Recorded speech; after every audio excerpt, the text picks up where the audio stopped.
Welcome to the Braver Angels podcast, a new way of talking politics. I'm your host, Ciaran O'Connor.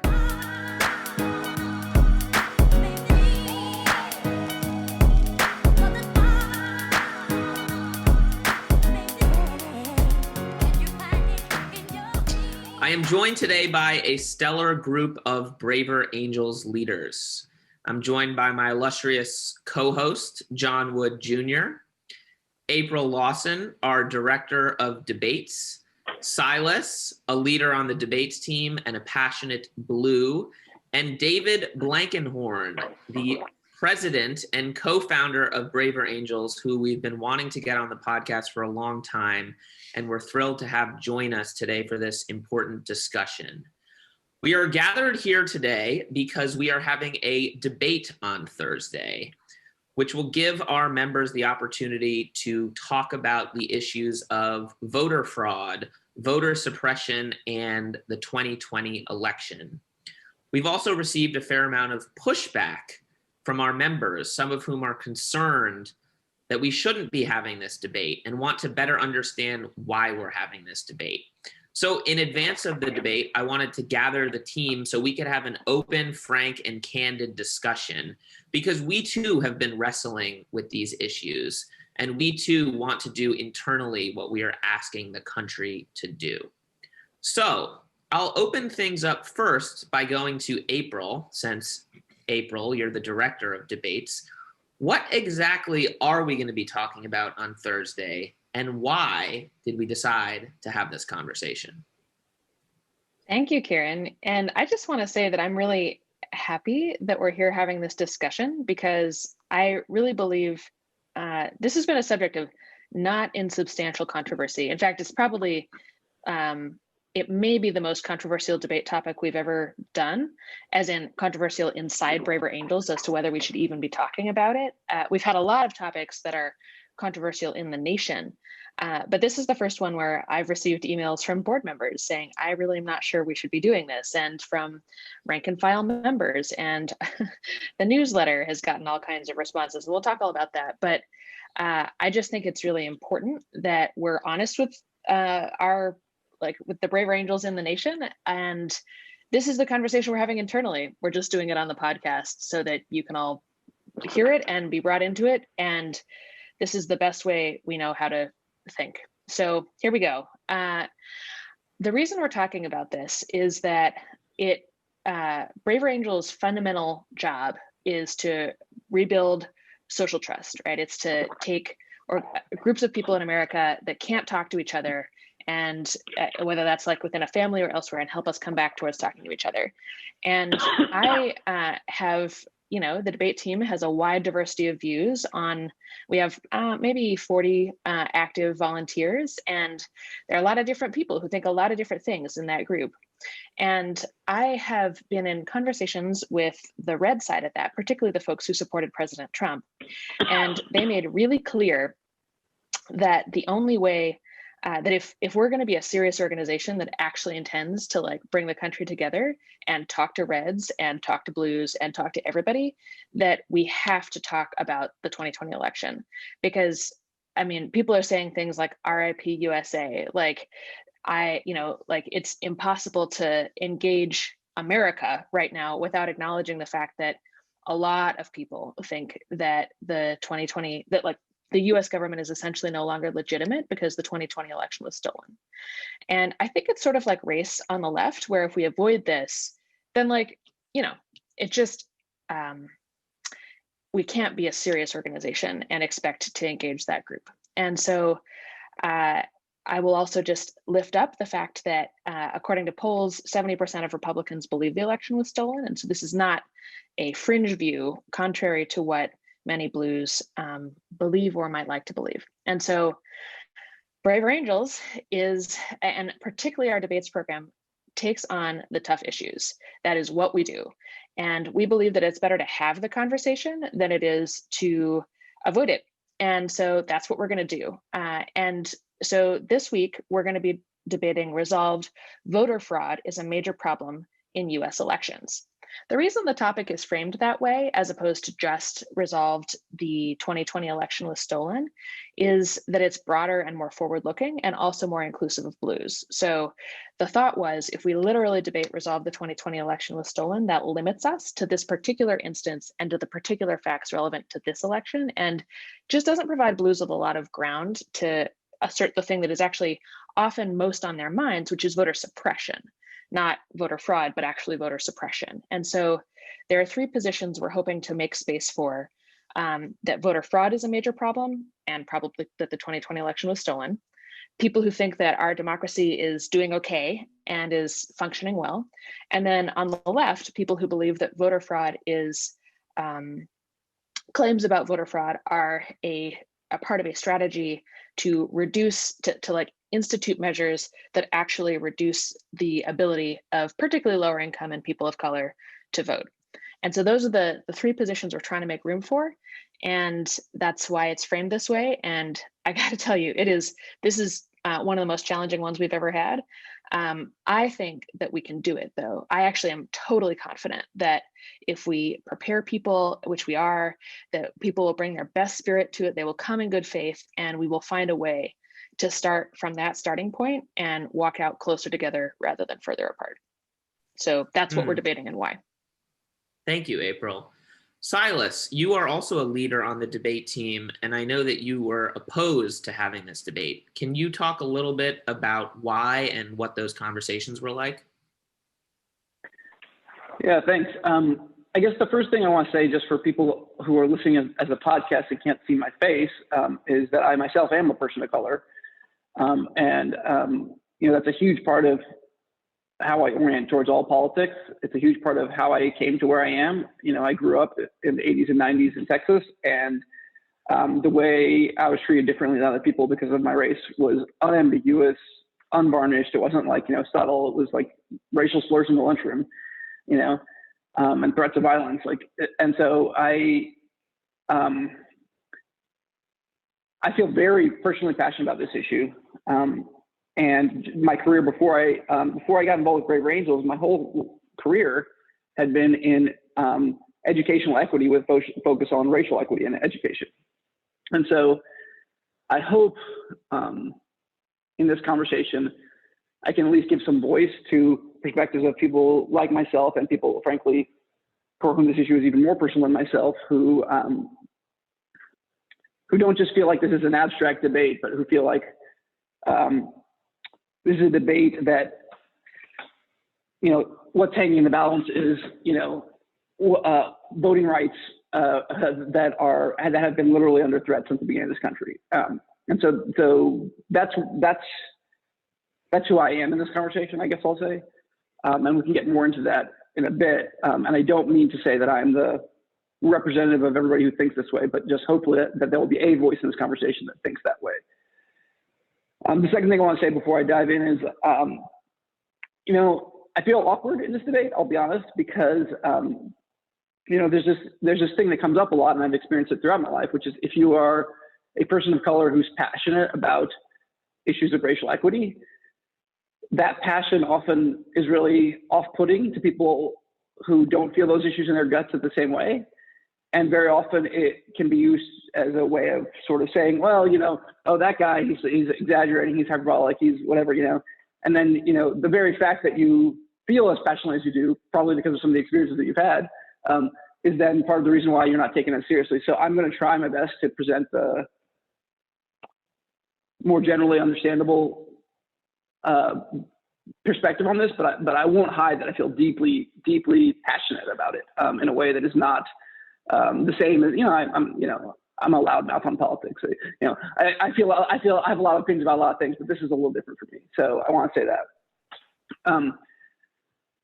Then to the specific issue.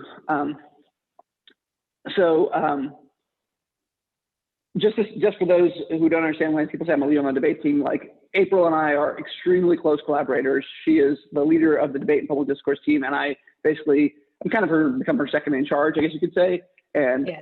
She's also just one of my best personal friends. So I just want to say that. So the fact that we're on different sides of this issue is very Braver Angels-y. Like we're deep personal friends, but we're we've oriented differently towards a fundamental question. She identifies red, I identify blue. There's a lot of ways in which that's kind of playing out here. And so even though I do have a lot of objections and concerns about this debate, I think that personal bond is a huge part of why I'm still here and in this room at this table right now, and I do want to name that. Okay, so January 6th happened. I live in Washington, D.C. I almost quit Braver Angels when that happened, because I was like, how can I unite with people on the opposite side of this issue? And when this debate topic came around, I was real upset. We were talking about debating just straight up, is the 2020 election stolen? I was like, I felt like to debate whether the 2020 election was stolen was basically to kick up the same storm that caused the January 6th riots. But moreover, even when we got to what we might call a compromise framing, which was, okay, voter fraud is a serious issue.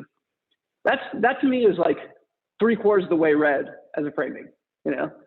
January 6th, the election stolen, that's like 100% read. But this is 3/4 of the way read, because we're going to get into this, but there is no evidence of that claim whatsoever. It's just, in my opinion, a big lie. And it's a lie that has a long history in this country. And that history is one where you claim voter fraud is a problem, you take voting rights away from people of color, and you use it to elect people who would be opposed by the votes of most people of color. And so I feel like if we get to a nice, friendly, we see both sides compromise, we'll end up somewhere in the realm of slightly restricting the voting rights of people of color. And that strikes me as a moral problem. So both for the reasons related to January 6th and for the reasons related to voting rights, I'm really troubled by this debate. But I'm here to talk to you all about it and have this conversation. And I'm going to speak at the debate, because if we're going to have it, I'm going to have something to say. So I guess that's where I'll start. Cool. Thank you, Silas. John, I want to go to you next, because you're pretty close to the ground when it comes to our messaging to and responses from our audience.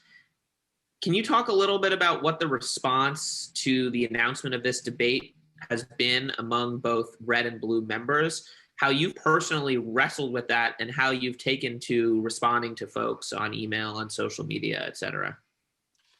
Yeah, I can.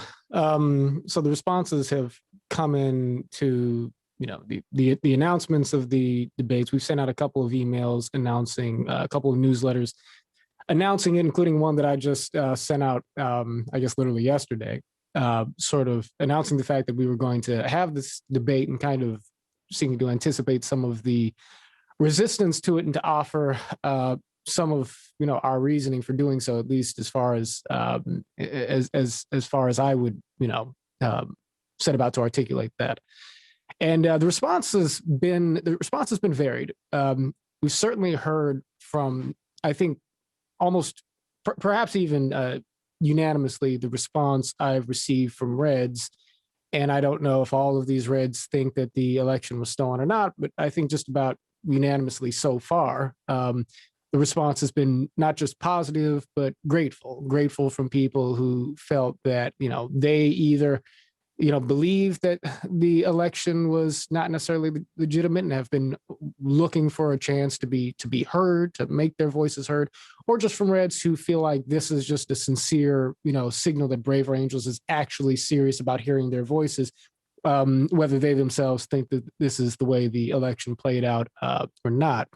And I've heard from Blues who feel that as a matter of free speech, having this conversation is important, that as a matter of opening up the discourse and even demonstrating to folks who may be stuck in an echo chamber the fact that the arguments in favor of the credibility of the election results were stronger than what they realized, that it was important to have this debate.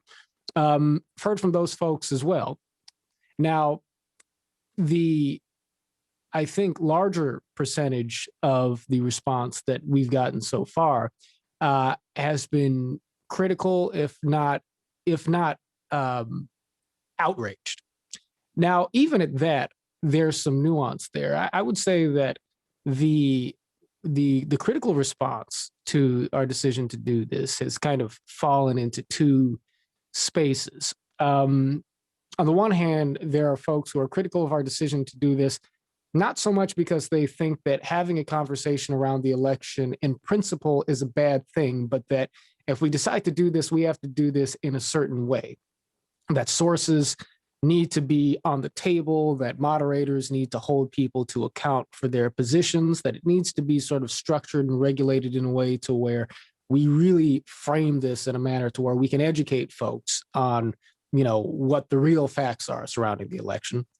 And so that's on the one hand. And then the other side of that opposition is just that this is not a conversation that should be had at all. That to do so is to platform the big lie. It is to advance the propaganda of a seditious movement in American society that was responsible for the most heinous attack on the institution of our democracy, on the core institutions of our democracy in living memory, the January 6th riot at the Capitol. And how I initially messaged this, and how I am sort of responding to these perspectives actively, every comment is individual, but my general kind of response to this is, first, I have to start with sort of a basic kind of frame. We are not doing, this is me speaking for myself here. Nevertheless, the way I see Braver Angels, we are not doing this work as a function of a desire to sort of set up something of a social club, if you will, for Reds and Blues to get to know each other. There is an aspect of our work with it, which is absolutely about relationship building, absolutely about striving for a shared American identity, build up a sense of camaraderie where we are able to embrace each other through our conflicts, with our differences, the diversity of our views, all that's true. But the core point of our work is to sustain American democracy, to literally keep our civic society from falling apart. In order to do that, it seems clear to me, at least, that people need to be able to show up authentically with respect to who it is they are on the level of identity and with respect to what it is they believe on the level of their convictions. Otherwise, people have no reason to step into our forums. Otherwise, people have no reason to participate in what we do. And if they don't have a reason to participate in what we do, we in turn do not have the capacity to actually bring the American people into a new pattern of interactions with one another so that we might stabilize the institutions of our society, so that we may prevent the type of social breakdown that leads to an amplification, that leads to an acceleration of violence, that ultimately leads, if you take that path far enough down its logical implications, to something approaching a civil war sort of scenario. I'm not saying that that's where we're at, but I'm saying that is never an impossibility in human society, if you know anything at all about our history and the history of other nations. So when I'm confronted with the perspective that says that we don't want to give platform to certain views, part of what I have to note is that these views have their platforms anyway. Now let's just take for granted for the moment, just for the sake of argument, the idea that the election was stolen is just 100%, as Silas described it, an out and out lie. And I want to be sensitive here, because the truth is that if I'm being honest, I myself do believe that the election on the whole was fair. But I'm conscious of the fact that just as a result of the quickness with which we decided to have this particular podcast today, we don't have somebody on this podcast right now to speak for the other side of that view. But we do have folks within Braver Angels, including within our leadership, I believe, who do have skepticism about that. But the thing is, views that we don't agree with still have a life and an influence. In this case, with millions and millions and millions of Americans, making it to where a belief that the election was stolen is not an opinion that could be voiced, whether it's on Twitter, whether it's within a particular classroom or workplace or within Braver Angels, does not mean that point of view is not impacting society. Now, I've had, and Silas and I have talked about it. So we've talked about this in this group. Folks will make the point, and it's a true point, that when, again, just taking it to a higher level here, when lies are repeated, people tend to believe them. But part of what makes that happen, I believe, is when lies are repeated in a vacuum, to where the narrative of a certain storyline we are getting is not interrupted by another point of view. When you bring Americans into good faith conversation with each other, we have the opportunity to interrupt one another's narrative so that we can reflect and reason together towards what the truth may be. And that's something people are willing to do when they actually trust one another. So long as we are enemies to one another and we retreat to our silos, we are going to continue imbibing the same narratives that recreate reality in utterly different frames of reference, from one group of Americans to the other. And in that context, we cannot have a democracy that works, because everybody will be using the institutions to undermine everybody else. That is, in my mind, the reason we do what we do. And to respond to just a wrinkle of the argument in opposition to that idea, one common theme I hear from people is this idea that, well, look, you wouldn't debate whether or not the Holocaust happened. You wouldn't debate whether or not, Black people should be slaves or women should be second-class citizens. Why, therefore, would you debate something as obviously outlandish and democracy undermining as whether or not the election was stolen? But look, just to put my cards on the table for a moment, again, this is for the survival of democracy. This is for the survival of the republic, in my view. Other people are coming from the same emotional vantage point. But if half the country believed that the Holocaust did not happen, I would say that would be a conversation we needed to have, because that narrative would need to be interrupted, right? I mean, if it is the case that we have any confidence at all that people are available to truth, assuming, again, that you believe that this election was not stolen, that people are believing a big lie, I think that it is incumbent upon us to open up the space to where people can hear that point of view.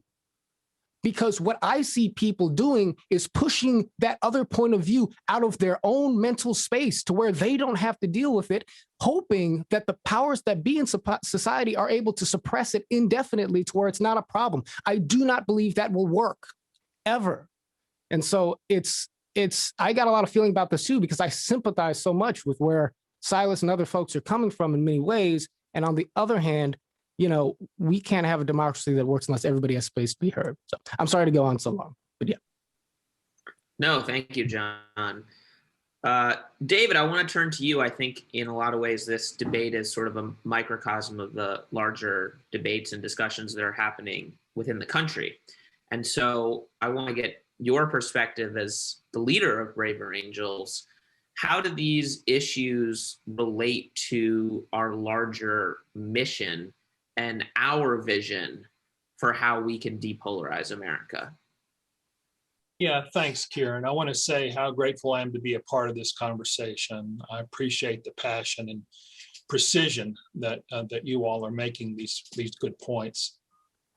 Our general principle since founding the organization has been that everybody deserves a place at the table, and we don't exclude people based on their having objectionable ideas or not willing to recognize facts or whatever else the issue would be. The principle has been that all of us have blind spots, and that none of us are not worth talking to. None of us are dangerous to talk to, and all of us have blind spots. That's been the principle.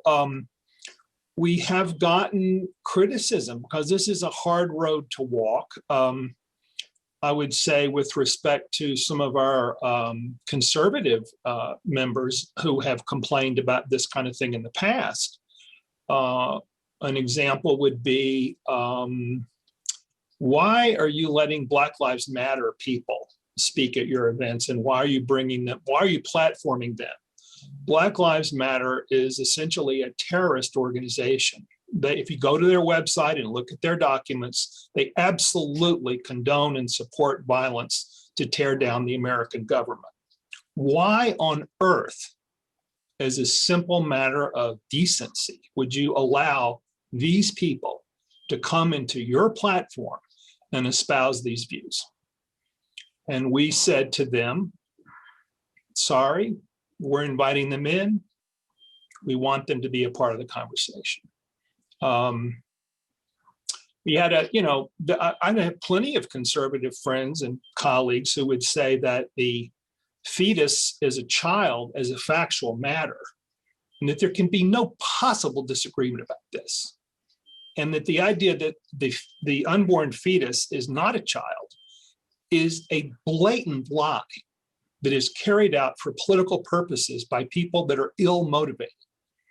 And that this is obvious to anybody who looks at the science, anybody who looks at a sonogram, and it is ludicrous to try to have a serious discussion with anybody who thinks otherwise.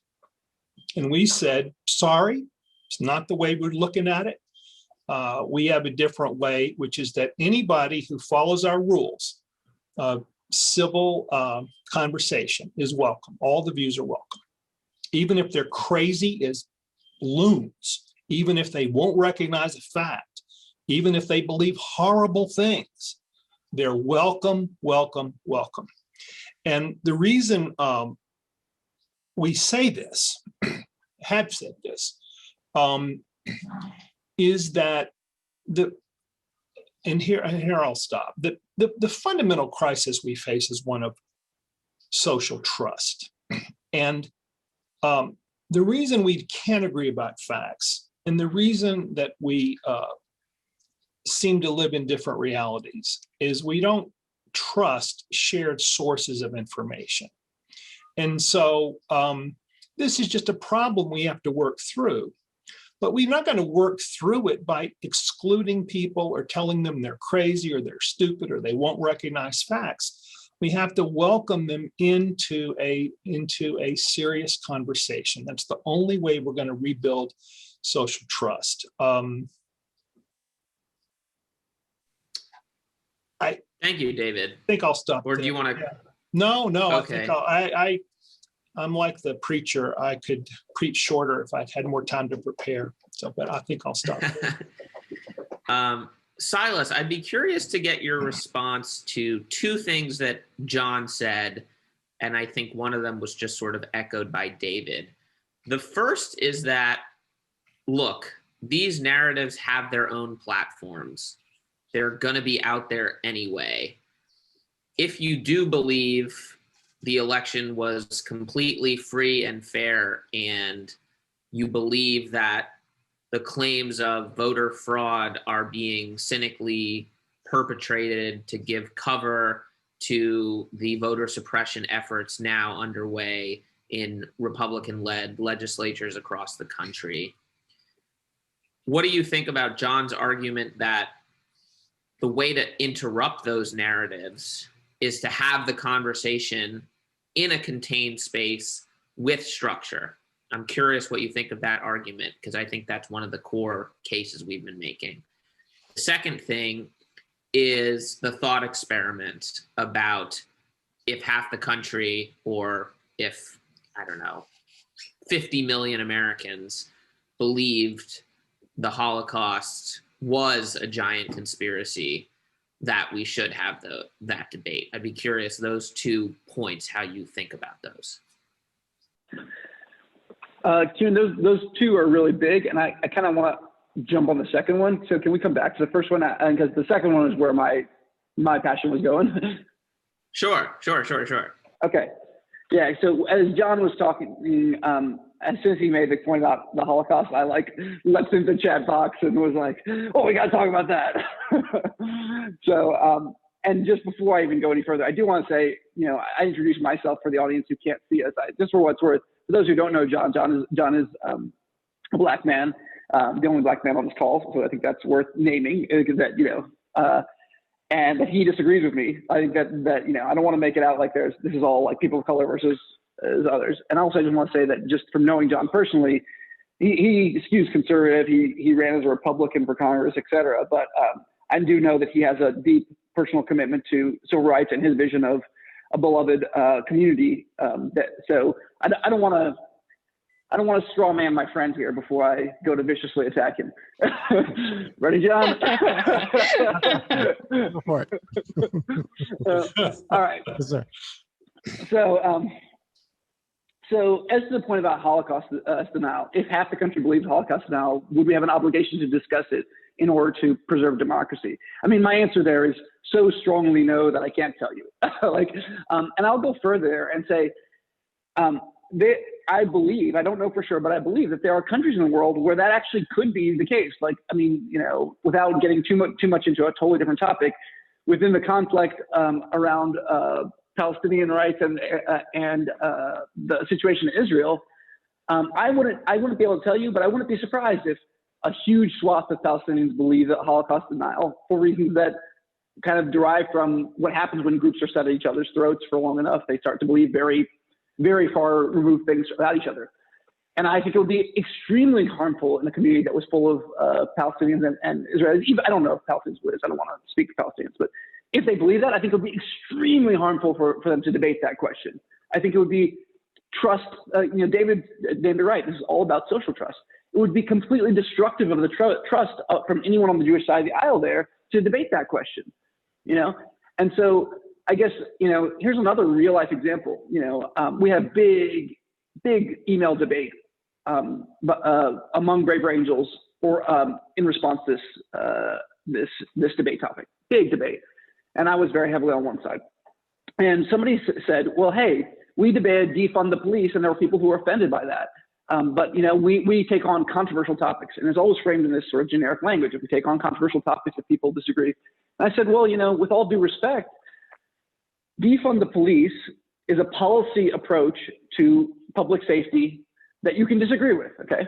It's not a factual claim to which there's an obvious answer. And when I say obvious, I don't mean obvious in the sense of like, anybody who doesn't agree with me is a dummy. I mean, there have been 60 court cases on this issue about voter fraud, and they've all come down the same way, including by Trump appointing justices. So there's a big difference between a factual claim that is based on the fundamental assumption of who people are in society and who's a good guy, who's a bad guy, and something else which is about how we choose to solve a collective problem. So here's the real life example that I also think we shouldn't debate. I looked this up just now. 42% of Americans still say immigration is making crime worse in the United States. 42% of Americans believe that right now. Okay, that's about the same number as believe that the election was stolen, maybe a little bit higher. And to me, to debate a topic like immigrants make crime worse. Okay, first of all, that is a point that's been studied over and over again. The answer, and by the way, my family has immigrants in it. So the answer is we do not make crime worse. That is, we are less crime committing than, and that's true even of undocumented immigrants. Okay, whatever your opinions about immigration policy, that's just a fact. Okay. But there's 42% of people who believe otherwise. You sit there and have that debate. You're not debating like, oh, how do we solve a collective problem that we all agree is a problem? You're debating, hey, are you guys the bad guys? Are you guys the criminals? And that is a debate that like the people who are being told that they're the criminals, the bad guys, or the, or in this case, the cheats, the election frauds, the ones who are stealing elections from honest people who deserve the right to vote. That is a debate that is just degrading to my humanity to be a part of as an immigrant. And so if we debated that, I'm not coming to that debate. I'm not only not coming to that debate, I'm getting mad at the organization about even having that debate, even though lots of people believe it. And I think the same thing would be true about Holocaust denial. To even debate that question, hey, 2/3 of the European Jews were killed, and somebody's like, I don't know, did that happen or did that not happen? To debate that question is to say those people's lives are just like less valuable, and so it's just not the same as a policy debate. David, I see your hand up, and then I have a question for April. Just where I disagree with you, Silas, is that you're setting yourself up. You are establishing yourself as the judge and jury as to who is a realist and who is a fantasist, which set of facts are true and which set of facts are not true. And if a different person set himself or herself up as judge and jury on these questions, I can promise you they would not come down where you do. And so the problem when anybody tries to say, I am going to make decisions about what questions can be discussed and who can discuss them, it's arrogant. Another thing I would say that I think it's possibly a question of privilege, because I have a friend, a gay friend, who told me, well, I debated all through the 80s and 90s when lots of gay people were dying of AIDS. I debated all day, every day with people who thought that my conduct was sinful and I was going to hell, and that AIDS was a judgment by God on gay people. And my life was at stake, I felt. And I felt that I could not possibly see the validity of this point of view with respect to me, but I did not have the privilege of deciding I wouldn't talk to them. I didn't have that space of freedom because so much was at stake for me personally. And they actually won that debate. So to me, democracy is about government by conversation. And anybody who says either A, I'm in charge of deciding the rules of this conversation, of who gets to say things or who doesn't, or who knows the facts and who doesn't, or, I'm too pure or to participate in such ugliness. I have some strong pushback to you on both of those issues. And just to quickly put on my participant hat, I think sometimes there's a difference between our lane and the lane of activists. I could be convinced that in certain instances, if your goal is to move public opinion or move legislation or build a coalition and mobilize enough of your folks to come out to beat the other side, then it's very possible that deplatforming or tabooifying is in fact the winning strategy, and you will in fact win if that's what you do. I think suffice it to say that we are in a different lane. Silas, I see you're in the chat, and I wanted to go to April first, and then I wanted to go to you, April. Yeah. So just in the spirit of of public revelation, Silas just chatted to us all. Y'all are strawmanning me, and then he said, "I'll wait my turn," which is very well. I actually want to. So I super want to hear what you have to say, Silas. And oh my gosh, I have so many thoughts. I can't. We're just going to go in order. All right. Number one, I think that the most important thing I have to say is that that there are questions that degrade humanity. There are. And whenever I am in a situation like this where I'm a white person. And so whenever I'm in situations like this where I'm trying to understand a perspective I really don't share, I think about issues of gender and in particular sexual violence, because I've worked on a sexual assault crisis response line for a lot of years, and just have a lot of background, personal and otherwise, on that subject. And I always am like, well, but how would I feel? And the truth is, if we were to debate, candidate for, I believe it was Senate, Todd Akin from Missouri, about 5 or 10 years ago, made a comment that was famous and hopefully lost him the race about how legitimate rape cannot result in pregnancy, because there is a belief among certain folks in the country that a woman's body will reject the sperm and will not conceive if rape is occurring. This is a patently false and unbelievably oppressive idea.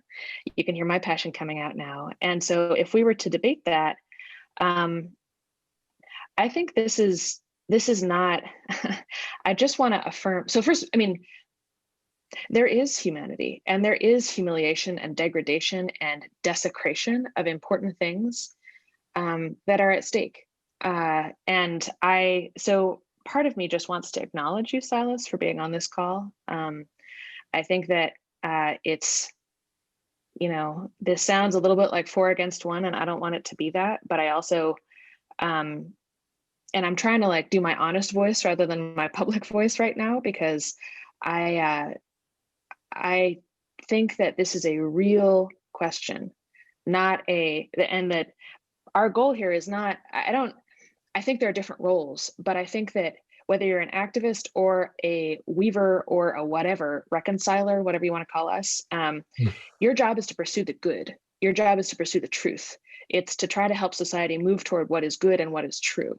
And it is, so I guess I would just say, if we were to debate that, I wouldn't resign. I wouldn't. In fact, I would probably do a lot of processing and then speak. And I would speak with the best composure I could manage, in a way that made it clear to everybody how excruciating it was to have to show up and talk about this. And so where I ultimately come down on whether that debate should happen is if 50% of the people believe that. I think that it is part of the tragedy of human society that that's true. And I see it as my job to play my part in redeeming that society and that tragedy. And so, but the most important thing here is humanity, like when we say this is degrading, there are questions that are. I still think talking about them is better than not talking about them. But because I think that that I want America to hold together, I want communities to hold together, and I am grateful to be in this generation of women where I'm not the one who has to get up and debate that. My mother did, and my grandmother did. But I'm really grateful because that there's stuff now too. I mean, rape culture is a real thing, and I could talk your ear off about that, but I guess I just still think that talking about it is better than not talking about it. Silas, go ahead and jump in. Well, first off, thanks for April for saying that in a way that was more graceful and I think relatable than I might have, because I think you really hit the nail on the head of what I'm feeling. So I wanted to respond to what I put in the chat box. I felt like y'all were straw manning me, and I do appreciate also April just naming the like one man against three for people on the other side of an issue, because I do feel like it'll feel like we're ping ponging with me, and it's like, well, it's because I'm the only one in here who we invite on this. So I'm gonna name that, but I'm gonna just keep going with it. So David raised a point, and I know David at least somewhat, and I'm hoping that we are becoming some degree of friends, David. I don't know you as well as I know John, Ciaran, and April, but one thing I've known about David is that one of the virtues or vices that you most abhor is arrogance.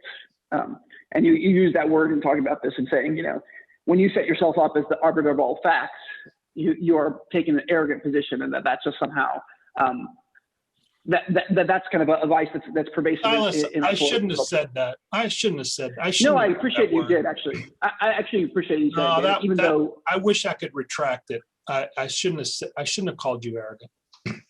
Well, I want to engage it because I think that whether or not you feel it about me at this moment, I think that it's so related to the heart of what this debate is about that I want to engage it. Okay. And so, so I think that let me give you I'm going to try my best to say, well, here's a case where I would feel differently, so people can see that my position is not, if you don't agree with my facts, you're a jerk, or an idiot, because that I think is a corrosive disease that is pervasive in the political space.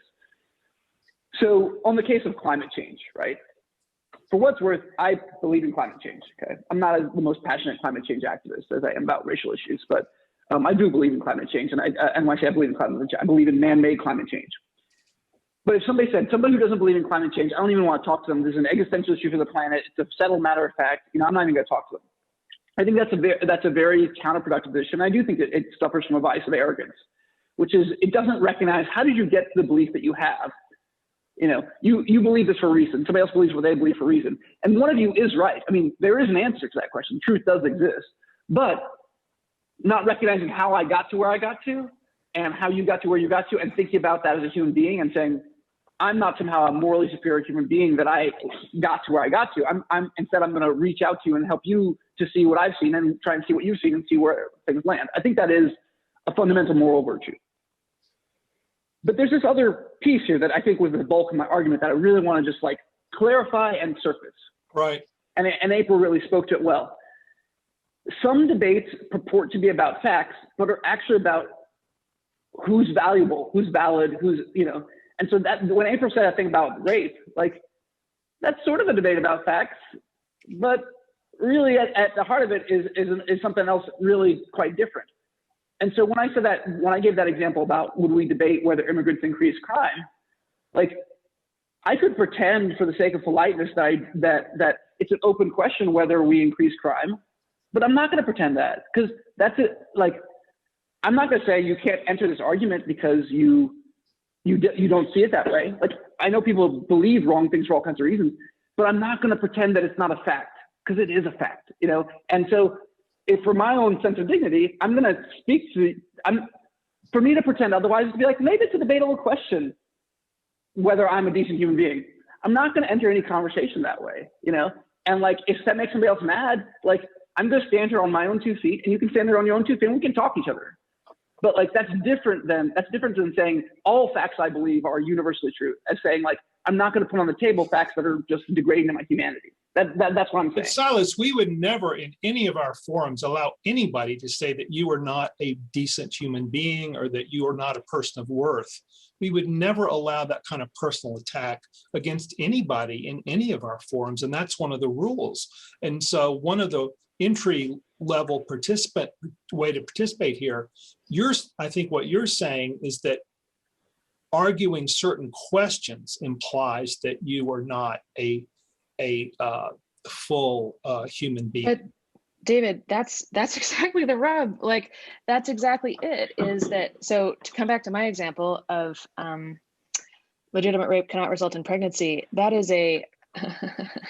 both. That is both a question, and it is degrading to the humanity of women, or at least it has that function in society. But the challenge I would offer, so I actually don't think there's a real distinction there. I also think that, like, we avoid personal attacks because it has to do with good faith, that the primary thing that we're trying to capture in that is a spirit of good faith.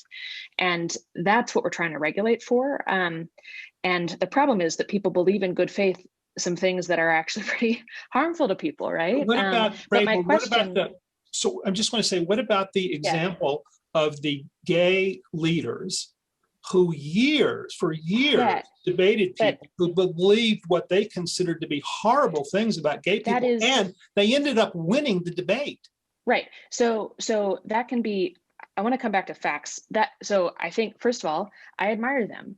I think that every group in society, which, by the way, I don't know if you're from only rich backgrounds, Ciaran, but if not, that includes all of us, right? Because like everybody on this call has at some point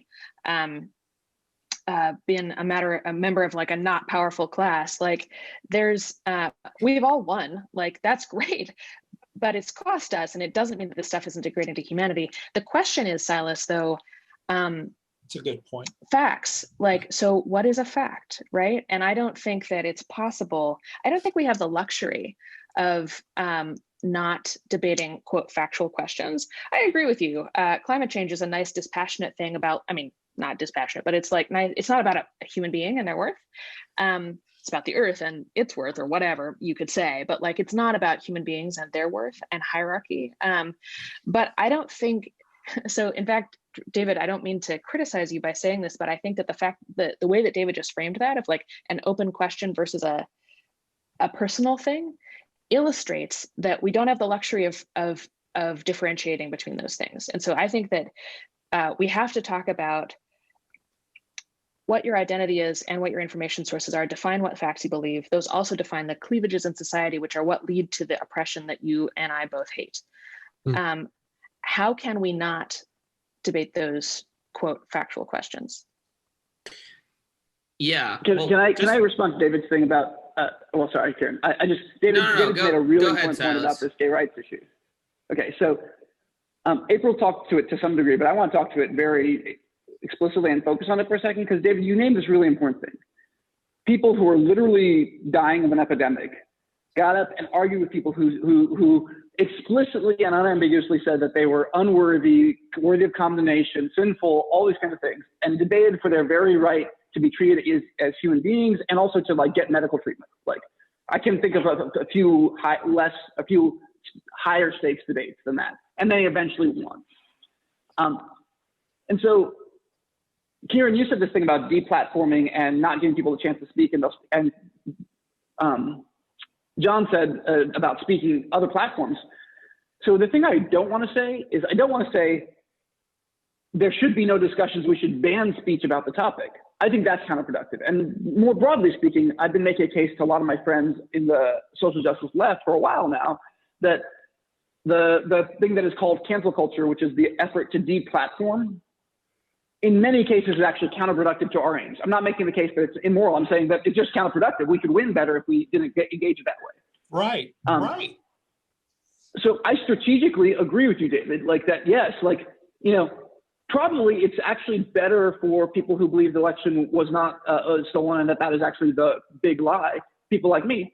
It's probably better for us to get out there and debate people because we want to, like, you know, penetrate their bubbles. But, Yes. but I really just want to name that, like, okay, that gay There's a moral friend of question yours too. who got up and made that argument to people who were saying he was sinful and his friend, and meanwhile, like, tons of his friends are dying of AIDS, like, the personal cost of that is so high. And let me just tell you that is like, I think that you've been seeing a wave of people of color talking in this year particularly, or this last year particularly, about those costs. Like I'm a mixed race person, okay? My across the street neighbors wouldn't let their kids play with us when we were kids because we're mixed race when we moved to the neighborhood, okay? And I was in a debate in a political union where I met April, actually. We're in a political debate hall. And in this political debate hall, I had a guy call me a mutt, you know, and he didn't say it like, you know, the way people are like, oh, I'm a European mutt, like a friendly thing. He was like, you're just a mutt. You don't know which side. You're like, you know, this guy really kind of, you know, called me a mixed breed dog, you know. Okay. Mm-hmm. And I got up there and I gave a speech against him, and I won, you know, like, because like more people were on my side than his side, and his side was ugly, and the more he got stirred up to show the ugliness of his side, the more that became true. But that stuff accumulates on a person over time. And that stuff accumulates across a society over time. And so I just don't want to pretend that, like, that's a neutral activity. Like, yeah, I'm going to show up at this debate. I'm going to argue. But it's not, can we just, like, at least recognize the way that's the very fact of debating that question, like, are you a mutt? You know, are you, you know, like, or, you know, are you a sinful piece of crap, you know? I mean, I don't mean to put it. Silas, can I was going to, John, I'll go to you in a second. Yeah, It's very strong point. Very strong point, Silas. Very strong point. I was going to make a similar point to Silas that it sort of requires members of oppressed groups to take on an extraordinary burden at the cost of their own, you know, happiness and stability and feeling of justness and fairness. I mean, like, you know, Jonathan Rauch doing that as a gay man is taking on an incredible burden that I think most people in the LGBTQ community would not be willing to do. So I think it's important to acknowledge that. The other thing I'm hearing is that I think you know, issues that are dispassionate to some people are very passionate for other people. So I know a lot of people who would say that actually, no, climate change is a human issue, because rich Western countries that are not taking action on climate change, the people who are getting hurt are poor people, like Bangladeshis who are dying of flooding and disease and dislocation. I think there are concrete, tangible costs to climate change. And I think some people might say, well, oh, you know, voter fraud is kind of just a dispassionate issue. But I think an argument could be made that actually, no, there's a real human cost to the issue of voter fraud becoming more and more circulating on the right is what is enabling lots of legislatures to, you know, cut the number of polling places and purge voter rolls and patently make it harder for communities of color to vote. And so I think it really takes one's vantage point to determine what's sort of a passionate issue and sort of what's sort of just a more dispassionate issue. So I think those are two things that surface for me, the burden and the passion. But John, you've been uncharacteristically quiet for most of this conversation. So I wanted to give you a chance to respond and maybe synthesize a bit as you're wont to do. Yeah, right. Well, first of all, this is, I mean, from my vantage point, this has really been a beautiful conversation. And look, one thing I want to say in all sincerity, and I want to say this in a way to where it's not like me coming across saying, "Oh, let's protect anybody's feelings" or anything like that. It's not like that.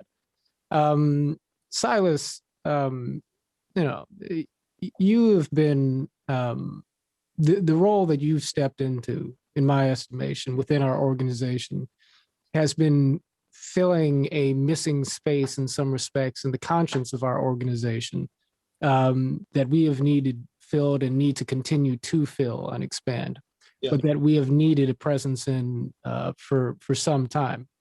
And I want to acknowledge that, because without absent your conviction and the conviction of folks who frame their approach to politics in the way that you do, which is to say that in a way that centers lived experience that is connected to who we are culturally and even ethnically, that is a frame without which we can't repatch the torn fabric of America, which I think is our work.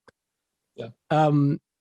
Now, I feel like we came to a little bit of a convergence here, though, Silas. You know, a lot of people get into depolarization work because we are nostalgic for the norms of civility. And I am too, to some degree, because I like having, pleasant intellectual conversations. I like the idea of, laying back in the, The pipe. laying back in the agora or whatever with your toga on and philosophizing about the nature of things. That's nothing's cooler than that to me. But my inroad into this work on a moral and spiritual plane is through my belief in the power of philosophical nonviolence, of the philosophy that Dr. King, taught. And therefore, the thing that I stress to folks is the fact that, like, what we are asking people to do is not easy. It is hard. Yeah. It is triggering. And therefore, it's not really the case that we're asking everybody to do it. Those who can, those who are in a position to be able to do as the individual that David was referring to in the 80s did, as James Baldwin did when he debated William Buckley, right, on grounds that were utterly dehumanizing to Baldwin's humanity by virtue of the sorts of things that Buckley was saying, and yet Baldwin moved the ball forward.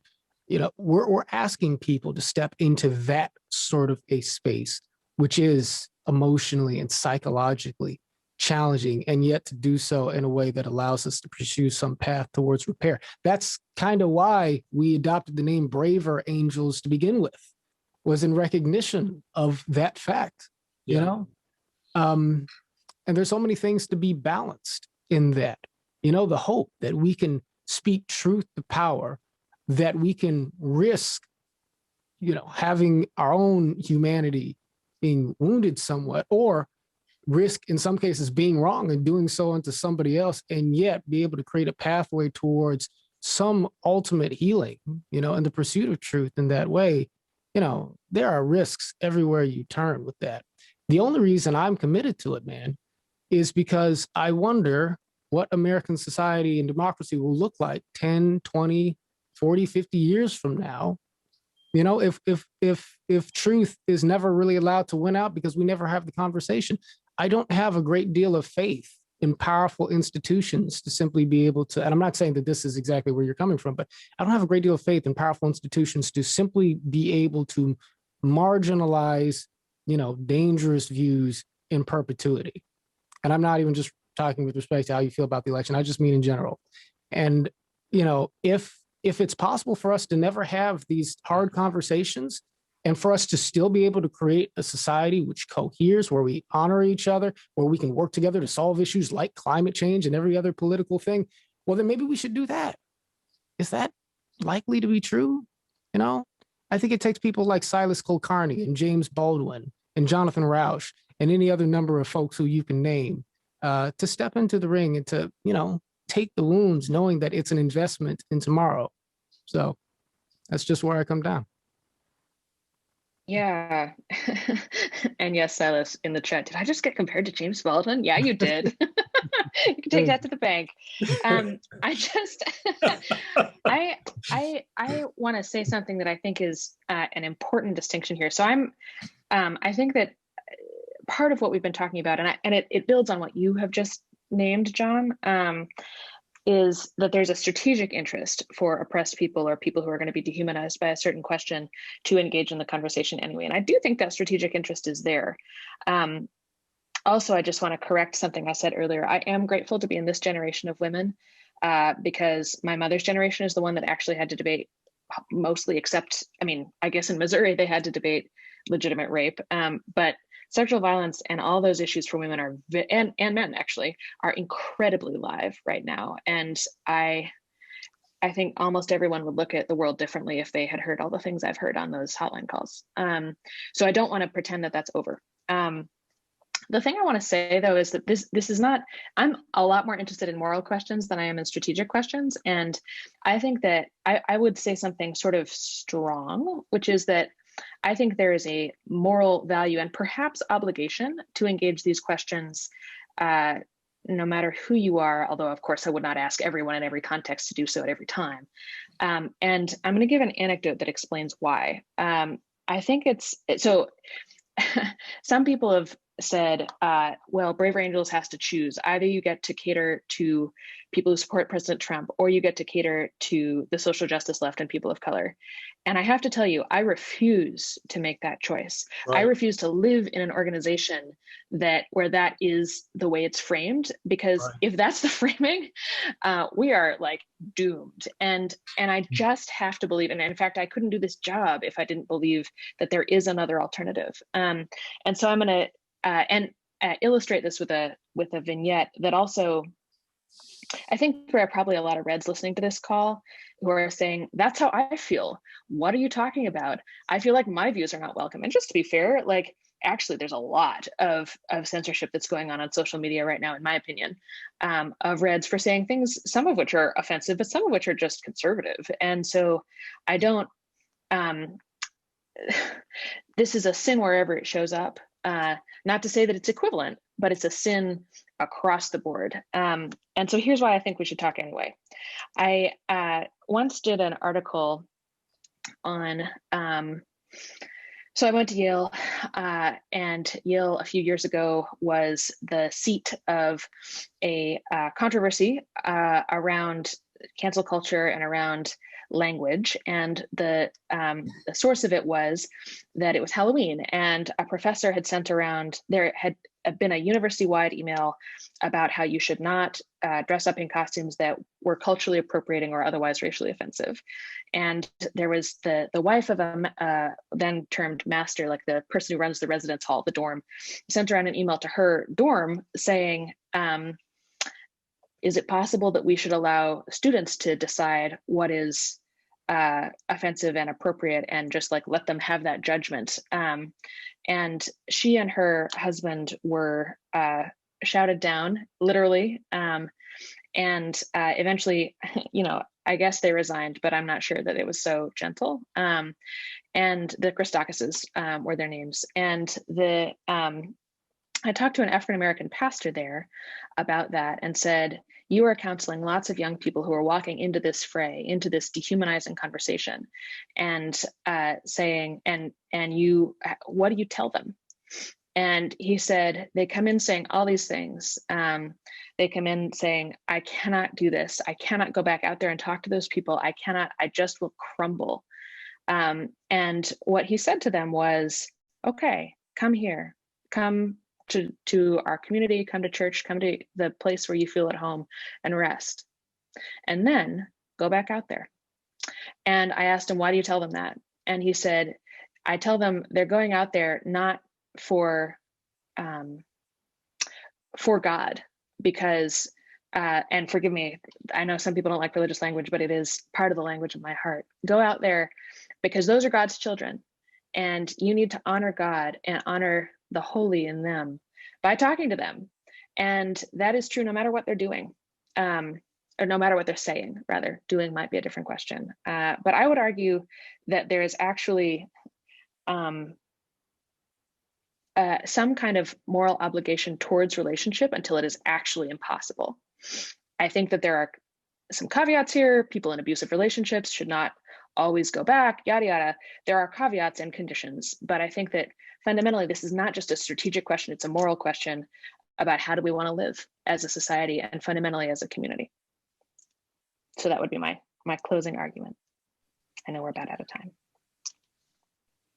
Cool. Well, we've passed an hour and we all need to get back on another call. We have 4 minutes. I feel like we may want to give closing thoughts. I see Silas does. Maybe, why don't I keep it to 30 seconds or less, and we can just, in Braver Angels fashion, go around and say, how did you feel about our work in this podcast? Hey. Silas, you can kick us off. No, give me a sec. I got 30 seconds. All right. John Wood Jr., you got 30 seconds. I don't really need that much time. I just want to thank everybody for being willing to have this conversation. And I want to say really thank you to the folks who support us and participate with us out in America. This is still the beginning phases of our work, and you are allowing it to be truly special. So I hope that we can continue to earn your trust and your faith because we're moving forward. Cool. April.